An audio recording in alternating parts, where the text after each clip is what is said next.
안녕하십니까, 전하특 교수입니다. 이번 시간에 여러분들과 폭발 범위에 대해서 공부를 하도록 하겠습니다. 자, 먼저 폭발 범위를 적용할 수 있는 법칙이 있어요. 자, 어떤 법칙이 있죠? 르샤트리에의 법칙입니다. 그래서 여러분들은 르샤트리에의 법칙에 의해서 폭발 범위를 계산을 할 수도 있고, 그리고 이론적인 문제가 나오면 이론적인 문제를 맞출 수도 있어요. 그러니까 지금 우리가 배우고 있는 이 내용에서는 제일 중요한 게 뭐라는 뜻이에요? 르샤트리의 법칙이 가장 중요하다는 그런 뜻입니다. 자, 그러면 르샤트리의 공식을 여러분들이 보시게 되면, 자, 보세요. V1 나누기 L1 플러스 V2 나누기 L2, V3 나누기 L3가 되는 거죠. 여기서 V로 표현하는 것은 뭐냐면 조성비입니다, 조성비. 각각의 연료가 몇 프로를 구성하고 있느냐. 그러면 예를 들어서 세 가지로 구성되어 있다고 하면 V1, V2, V3를 합치면 몇 퍼센트가 되느냐면 100%가 되는 거예요. 그래서 여기서 100이라는 것은 퍼센트를 나타내는 거죠. 자, 그리고 L이라는 것은 뭐를 나타내느냐면 폭발 범위예요. 그래서 각 연료에 해당하는 폭발 범위의 값이 범위가 있습니다. 그래서 작은 값을 하한, 큰 값을 상한이라고 그러죠. 그래서 여러분들이 폭발 범위를 계산을 하게 되면 폭발의 하한과 폭발의 상한을 계산해서 두 개의 비를 놔주면 상한과 하한의 폭발 범위다, 이렇게 나타내는 거죠. 그래서 우리가 주로 계산하는 식이에요. 그러니까 이 식을 여러분들이 꼭 기억을 해야 됩니다. 자, 계산했을 때 위쪽은 여러분들 뭐가 되는 거죠? 조성비. 아래쪽은 뭐를 집어넣는 거죠? 폭발 범위에. 상한은 상한끼리, 하한은 하한끼리 넣어줘요. 자, 문제를 보면 조금 더 쉽게 제가 말씀드린 설명을 이해할 수가 있습니다. 자, 여러분들 문제를 보시게 되면, 자, 이렇게 우리가 문제 자체를 나타낼 수가 있어요. 자, 문제를 나타낼 수 있는데, 먼저 우리가 그 폭발 하한계, 이제 폭발 범위를 우리가 나타내려고 세 가지 연료가 있어요. 그러면 메탄이 50%, 에탄이 30%, 프로판이 20%인 혼합 가스의 폭발 범위를 계산하시오, 이렇게 이제 문제가 나왔잖아요. 그러면서 뭐가 주어졌느냐면 폭발 범위가 주어졌어요. 그래서 메탄에 해당하는 폭발 범위, 에탄에 해당하는 폭발 범위, 프로판에 해당하는 폭발 범위가 있죠. 그러면 문제 조건에서 상한을 계산할 수도 있고 하한을 계산할 수도 있거든요. 폭발 범위라는 것은. 그래서 하한이라는 것은 폭발 범위 중에서 작은 값을 하한이라고 해요. 그리고 상한의 값을 계산했을 때는 폭발 범위 중에서 큰 값을 우리가 상한이라고 여러분들이 생각을 해 주시면 돼요. 아시겠죠? 자, 그런 다음에 함량은 똑같이 들어가는 거죠. 상한을 계산하든 하한을 계산하든. 자, 그럼 먼저 우리가 하한을 한번 계산을 해볼게요. 이제 세 가지 합치면 100%니까 L분의 100%. 그래서 이 L 값이 뭐가 되느냐 하면 폭발 하한이 되는 거예요. 그리고 조성비는 무조건 세 개 합치면 100%가 되는 100을 넣는 거죠. 그럼 먼저 메탄이 50%예요. 그럼 50%의 메탄의 함량을 조성을 넣어요. 그 다음에 메탄에 해당하는 하한값을 대입합니다. 5%. 자, 그리고 에탄의 조성이 30%예요. 그럼 에탄에 해당하는 하한값을 대입합니다. 3%. 그죠? 자, 그리고 프로판이 20%예요. 그럼 프로판에 해당하는 하한값을 대입합니다. 2.1%. 그럼 쭉 대입을 해요. 쭉 대입을 한 다음에 100에서 나눠주면 되겠죠. 따라서 L 값이 얼마가 되느냐면 3.39%라는 하한값이 나오게 돼요. 그러면 상한값을 계산을 했을 때는 마찬가지 상한의 값을 쓰면 되는데 조성비는 똑같이, 자, 메탄이 50%는 50%를 들어가요. 그리고 상한값이, 메탄의 상한값이 얼마죠? 15%. 자, 그리고 에탄의 조성비가 30%예요. 그리고 상한값이 12.5%. 그리고 에탄의 조성비가 20%예요. 그리고 상한값이 지금 얼마죠? 9.5%.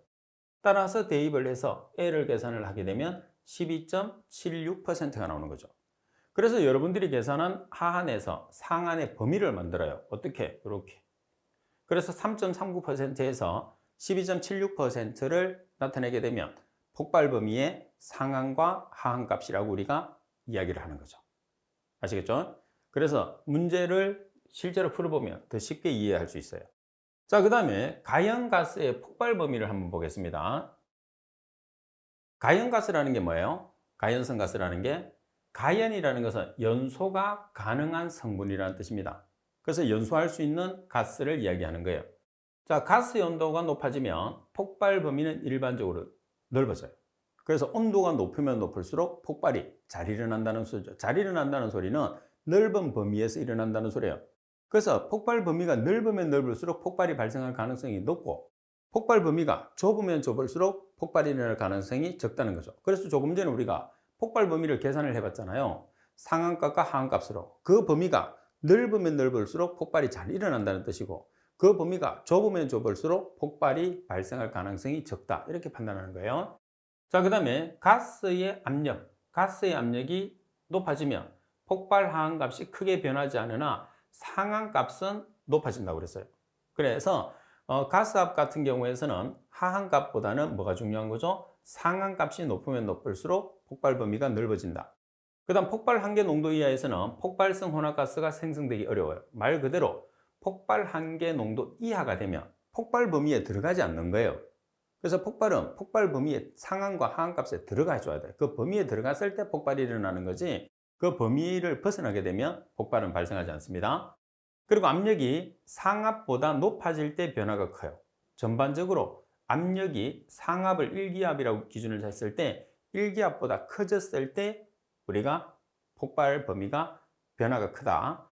그 다음 폭발 하한 농도가 낮을수록, 자, 여기서 폭발 하한의 농도가 낮을수록 위험도가 어때요? 위험도가 증가해요. 그 다음 폭발 상한과 폭발 하한의 차이가 어때? 크면 클수록 위험도가 어때요? 당연히 커지는 거죠. 그래서 폭발 상한과 하한의 범위가 넓으면 넓을수록 폭발될 가능성이 높기 때문에 위험도가 높아지고, 그리고 하한이 낮으면 낮을수록 폭발 범위가 커질 가능성이 높죠. 하한이 낮아지면 낮아질수록. 그러니까 위험도는 당연히 어때요? 커지는 거죠. 그래서 하한값이 낮으면 낮을수록, 폭발 범위가 넓으면 넓을수록 위험도는 커진다. 어떤 위험도? 폭발할 위험도. 자, 그럼 문제를 보겠습니다. 문제 8번에 보시게 되면 가연성 가스의 폭발 범위에 따라 위험도 증가 요인으로 가장 알맞은 것을 찾으시오 그랬어요. 자, 위험도의 증가 요인입니다. 폭발 하한의 농도가 있어요. 폭발 하한의 농도는 낮으면 낮을수록 두 가지는 제거를 합니다.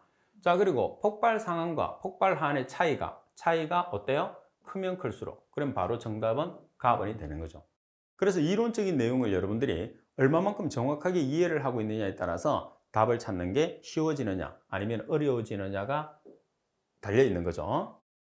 자, 그 다음에 8번에 보시게 되면 아레니우스식입니다. 연소 반응에서 반응 속도 상수 K는 압력과 상관없고 온도의 함수로 나타내는 식. 다시 말해서 우리가 연소 반응을 나타내는데 지금 반응 속도 상수 K는 압력과는 상관없고 온도에 관계가 있는 식으로 표현하는 식은 어떤 식이냐? 아레니우스 식이죠. 결론적으로 말하면 아레니우스 식이라는 것은 온도에 중요하다. 우리가 연소 반응에서 아레니우스 식을 적용했을 때는 연소 반응에서는 온도가 중요하다, 그런 뜻이에요. 그래서 지금 보시게 되면 지금 반응 속도 K를 계산을 하잖아요. K를 계산을 하는데 여기에 보시면 압력 P라는 게 없어요. 대신에 T라는 절대 온도가 들어가 있죠. 그래서 온도가 중요하다, 그 식을 표현하는 것이 아레니우스 식이다, 이렇게 표현하는 거죠. 자, 문제 9번에 보시면 다음 중에서 화학 반응 또는 연소 반응에 있어서 반응 속도 상수와 온도와의 관계를 나타내는 식은 상수와 온도와의 관계를 나타내는 식은 아레니우스 식이다. 따라서 라번이 정답이다, 이렇게 보시면 되죠. 자, 그리고 9번에 보시게 되면 자, NU라는 그 정의가 나와 있습니다. 누셀트 넘버라고 하는데 연소공학에서 주로 사용되는 무차원수 중에서, 무차원수라는 것은 단위가 없는 거예요. 자, 무차원수 중에서 온도의 확산 속도에 대한 물질의 확산 속도의 비를 우리가 NU라고 표기를 하게 됩니다. 그래서 일종의 정의를 묻게 돼요. 1번처럼 물을 수도 있고, 자, 2번에 보시면 전도열 이동 속도에 대한 대류열 이동 속도에 대한 비입니다. 다시 말해서 전도열에서 대류열을 나눠주는 거죠. 이동 속도, 각각의 이동 속도에서 그 값을 뭐라고 하느냐, 간단하게 여러분들 문제로 물을 수 있다는 거죠. 자, 연소공학에서 사용되는 무차원수 중에서 누셀트 넘버의 의미로 알맞은 것을 찾으시오 그랬어요. 자, 그러면 조금 전에 말씀드린 것처럼 전도열과 대류열의 비라고 표현하시면 돼요. 그럼 정확하게 이야기하면 전도열과 대류열의 이동 속도에 대한 비가 되는 거죠. 따라서 전도열에서 이동 속도를 나눠준 비를 뭐라고 그러죠? 누절트 넘버라고 해요. 따라서 나번이 정답이 됩니다. 자, 그리고 10번에 보시면 자, 폭갱 거리가 짧아지는 요소가 있어요. 자, 폭갱이라는 것은 갑자기 폭발이 일어나는 것을 뜻하는 거죠. 자, 간단하게 그냥 내용 정리가 한번 해보시면 돼요. 자, 관이라는 것은 배관을 뜻합니다. 자, 배관 속에 방해물이 있거나 관 내경이 작을수록 유도거리가 짧아져요. 그 다음에 압력이 높을수록, 그리고 점화원의 에너지가 강할수록, 정상 연소 속도가 큰 혼합가스일수록 폭갱 유도 거리가 짧아진다. 다시 말해서 이상적인 폭발이 발생할 가능성이 높다. 이렇게 볼 수 있는 거죠. 자, 그리고 11번은 상당히 중요한 내용이죠. 항상. 왜 그러냐면 우리가 대기오염 측면에서 봤을 때 질소산화물은 상당히 중요도를 나타내요. 그럼 여러분들이 질소산화물이 나오게 되면 항상 뭐를 기억을 해야 되느냐 하면 질소산화물이 나오게 되면 자, 질소산화물의 발생을 보는 거예요. 발생. 자, 질소산화물 발생은 고온에서 발생해요. 그리고 과잉 공기 사용해서 발생해요. 그 이유는 뭐냐면 완전 연소를 기준하기 때문이죠. 자, 완전 연소를 기준하게 되면 연소 온도가 높아져요. 그럼 연소 온도가 높아지려고 하면 이 두 가지 조건이 돼야 합니다. 그럼 여기서 반면에 질소산화물을 저감하려고 해요. 줄이려고 해. 그러면 고온 연소를 어떻게 하면 돼요? 저온 연소로 바꾸면 돼요. 자, 그리고 과잉 공기 대신에 저과잉 공기 연소를 하면 되겠죠.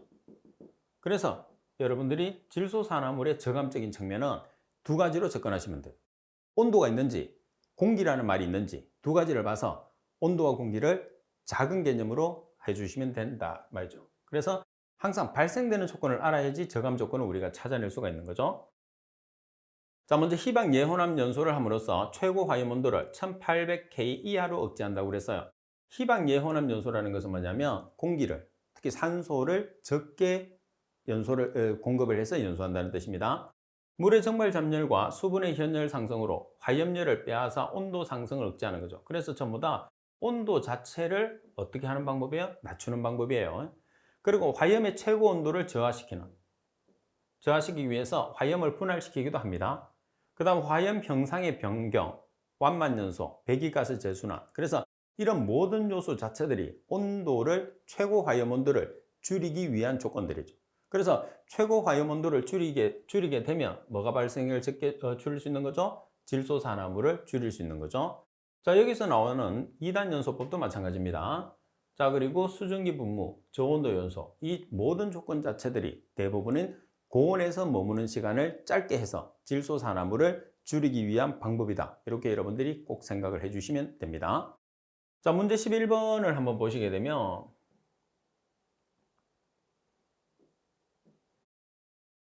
열생성 질소산화물을 억제하는 연소 방법에 대한 내용으로서 틀린 것은 어느 것인가? 가번이 희박 예혼합 연소는 당량비를 높여 NOx의 발생 온도를 현저히 낮추고 그리고 브롬프트 NOx의 전환을 유도한다. 그리고 나번 화염 형상의 변경, 화염을 분할하거나 막상으로 얇게 늘려서 열 손실을 증대시킨다.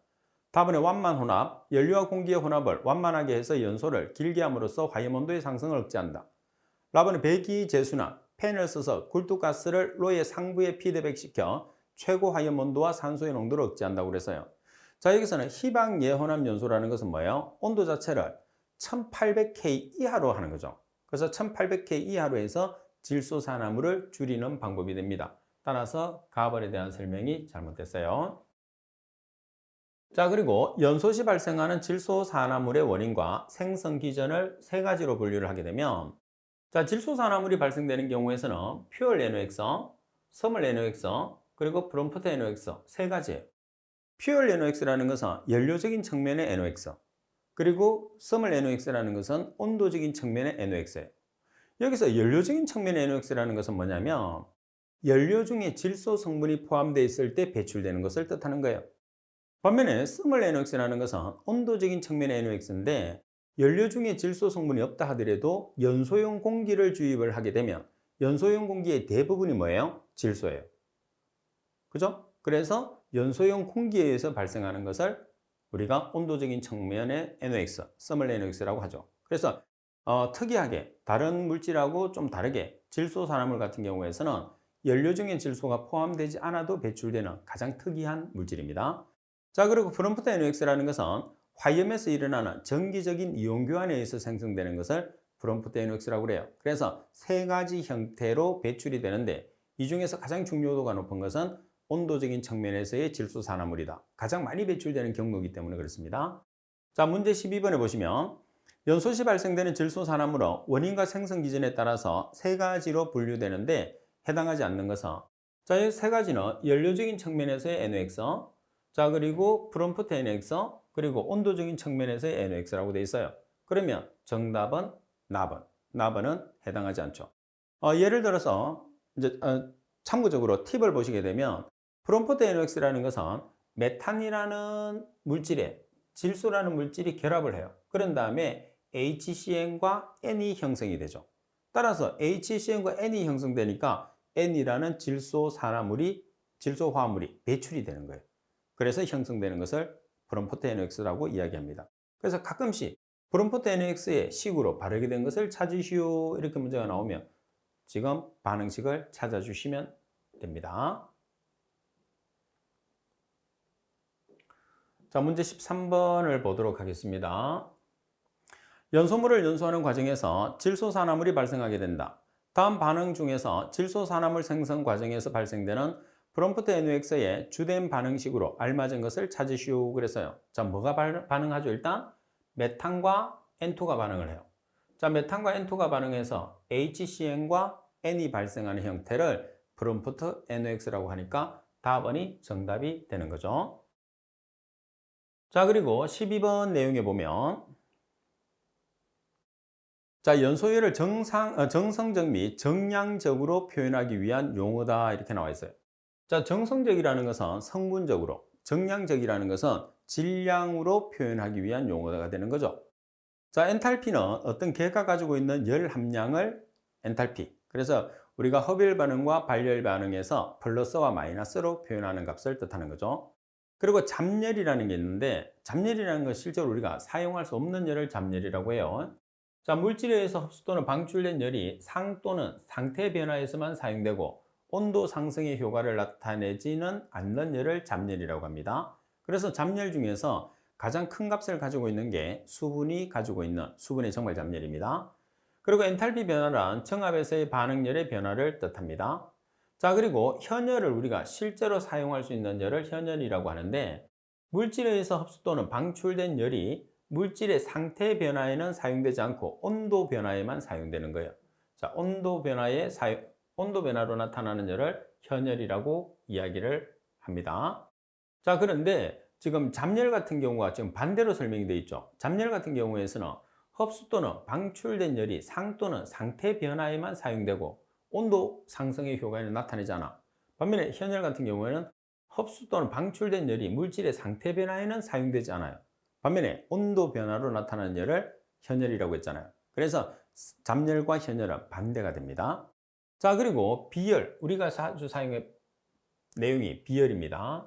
자, 비열에 보시면 어떤 물체에 공급된 일정량의 열량에 대해서 그로 인해 변화된 온도에 대한 그 열량의 변화율이라고 그랬어요. 그러면 보통 비열을 나타내는 단위를 보면 칼로리 퍼 그램 도시로 표현하거든요. 그럼 칼로리 퍼 그램 도시라는 것은 자, 고체나 액체 1g을 1도씨 상승시키는데 필요한 열량을 우리가 비열이라고 이야기를 하게 되는 거죠. 자, 그러면 자, 상태 함수가 아니고 경도에 달라지는 양이다. 그리고 단열 온도를 이론적으로 산출하기 위해서 알아야 되는 열역학적 상징 중에 하나, 물질 1g을 1도씨 상승시키는 데 필요한 열량을 말하며 순수한 물의 비열은, 여기서 순수한 물의 비열은 1칼로리 퍼 그램 도시로 용매 중에서는 가장 큰 값을 가지게 되는 거죠. 자, 그리고 정압 비열과 정적 비열이라는 게 있는데 정압 비열이라는 것은 말 그대로 압력이 일정한 경우, 정적 비열이라는 것은 말 그대로 최적이 일정한 거죠. 그래서 압력이 정압이잖아요. 최적이 여기 적이라고 해서 정적이라고 그러거든. 적이 최적을 나타내는 말이에요.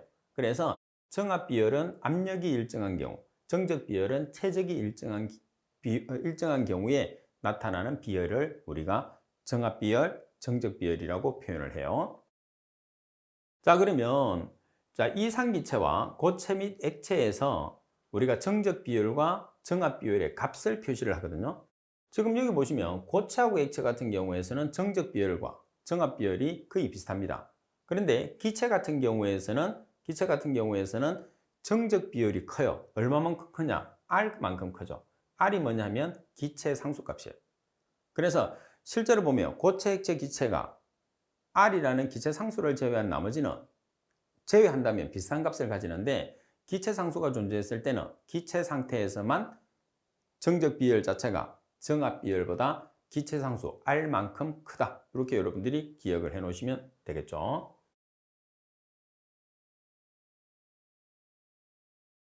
자, 문제 14번을 보도록 하겠습니다. 비열에 관한 설명으로 옳지 않은 것은 가번 물질 1g을 1도씩 상승시키는 데 필요한 열량을 말하며 순수한 물의 비열은 1칼로리/g 도시로 다른 물질에 비해서 큰 편이다. 그래서 용매 중에서는 물의 비열이 1칼로리/g 도시로 가장 큰 편입니다. 그리고 상태 함수가 아니고 경로에 따라서 달라지는 양이다. 그리고 반응 조건에 상관없이 동일한 값을 가지며 연소 반응에서 항상 상수로 취급하고 이상기체의 경우에 정압 비열과 정적 비열 값은 동일하다. 자, 그리고 단일 화염 온도를 이론적으로 산출하기 위해서 알아야 하는 연력학적 성질 중에 하나다.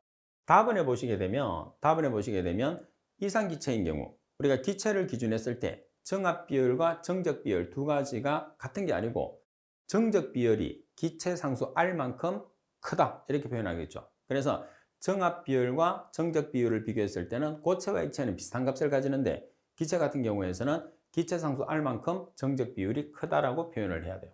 그래서 답안에 대한 설명이 잘못됐습니다. 자, 그리고 13번 항목에 보면 저온부식이라는 게 나와 있어요. 자, 우리가 연소 시설에서 또는 기계를 사용하는 시설에서는 저온부식이라는 게 상당히 중요해요. 부식이 일어난다는 소리는 그만큼 장치에 치명적이라는 소리잖아요. 그래서 부식을 방지하기 위해서 저온부식을 알아야 돼요. 우리가 저온부식이 발생할 수 있는 온도를 노점 온도라고 이야기를 해요. 그럼 여기서 노점 온도라는 것은 몇 도를 이야기하느냐면 150도 이하를 노점 온도라고 이야기하거든요. 그럼 150도 이하가 되면 황산이 급증해요. 황산이 급증하고 그 황산이 저온부식을 일으키는 대표적인 물질이거든요. 따라서 황산의 급증을 방지하기 위해서는 노점 온도 이상으로 유지하는, 다시 말해서 150도 이상으로 유지하는 게 중요한 거죠. 지금은 저온부식을 일으키는 형태를 나타내니까 150도 이하가 되면 황산이 급증을 해서 저온부식의 원인으로 참여한다 이렇게 보시면 됩니다.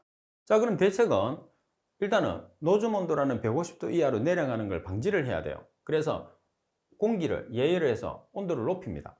그 다음 보온 시공을 해주시면 돼요. 그리고 금속 표면은 내식성 재료로 피복을 입혀요.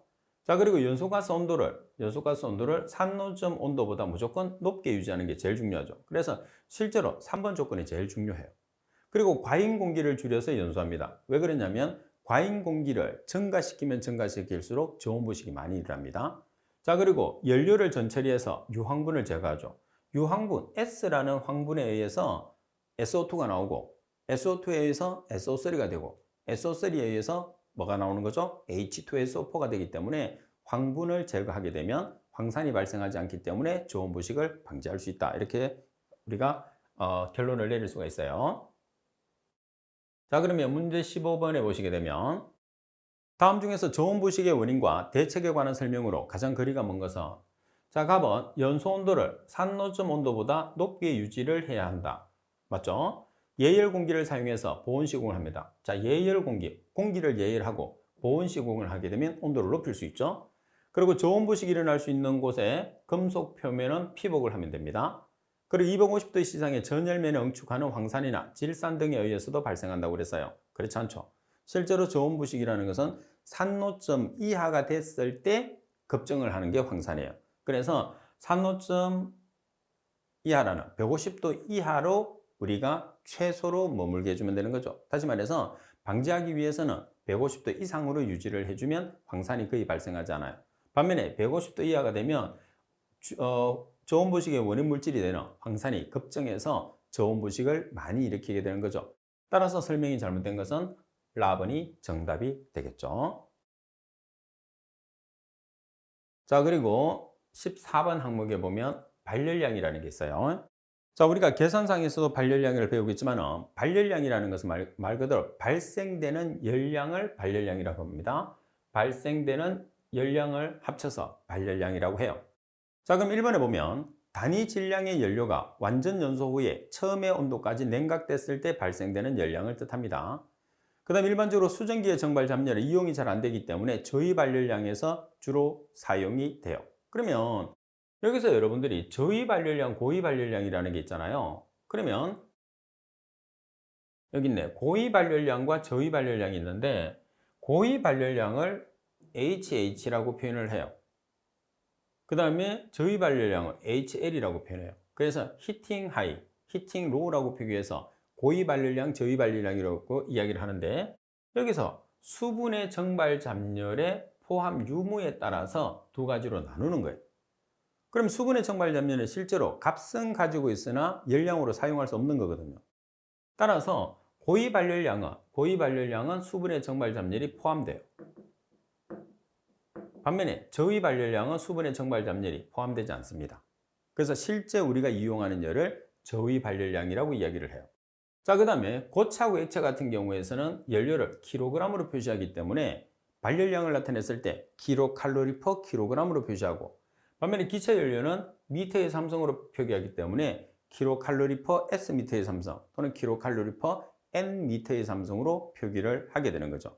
그래서 여기서 가장 중요한 내용은 뭐냐면 우리가 발열량은 고위 발열량이라는 총 발열량과 수분의 정발 잡열을 제외한 저위 발열량이 있는데 두 개의 발열량 차이는 수분의 정발 잡열의 사용 유무라는 걸 여러분들이 꼭 기억을 해야 돼요.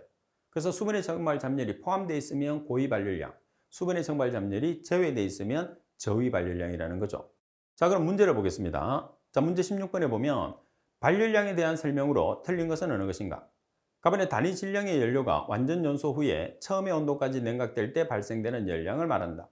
자, 나번 일반적으로 수증기의 정발 잡열은 이용이 잘 안 되기 때문에 저위 발열량이 주로 사용된다. 여기서 말하는 건 뭐냐면 수분의 정발 잡열을 저위 발열량에서 사용하는 게 아니고 저위 발열량을 사용한다는 것은 저위 발열량이 수분의 정발 잡열을 포함하지 않은 값이기 때문에 실제 열량이 저위 발열량이에요. 그래서 우리가 이용하는 것은 실제 발열량이 되는 저위 발열량을 사용한다는 거죠. 고위 발열량은 우리가 사용할 수 없는 열량이 되는 수분의 정발 잡열을 포함하고 있기 때문에 실제로 사용되는 열량은 저위 발열량이 된다는 말이 나번에 있는 말이에요. 그리고 측정 위치에 따라서 고위 발열량과 저위 발열량으로 구별해요. 측정 위치가 아니고 뭐예요? 수분의 정발 잡열을 포함하고 있느냐, 포함하지 않느냐. 그래서 수분의 정발 잡열을 포함하는 열량은 고위 발열량, 수분의 정발 잡열을 포함하지 않는 것은 저위 발열량이라고 했어요. 그죠? 그래서 수분의 정발 잡열의 포함 유무에 따라서 고위 발열량으로 나눌 수도 있고 저위 발열량으로 나눌 수도 있어요.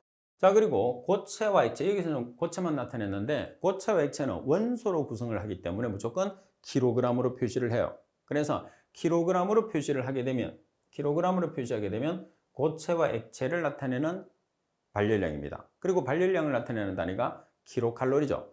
그래서 킬로칼로리를 쓰는데 킬로그램을 쓰느냐 아니면 미터의 삼성을 쓰느냐에 따라서 고체냐 액체냐 기체냐를 구별하는 거죠. 자, 반면에 기체 같은 경우에서는 S 미터의 삼성이나 또는 N 미터의 삼성을 써요.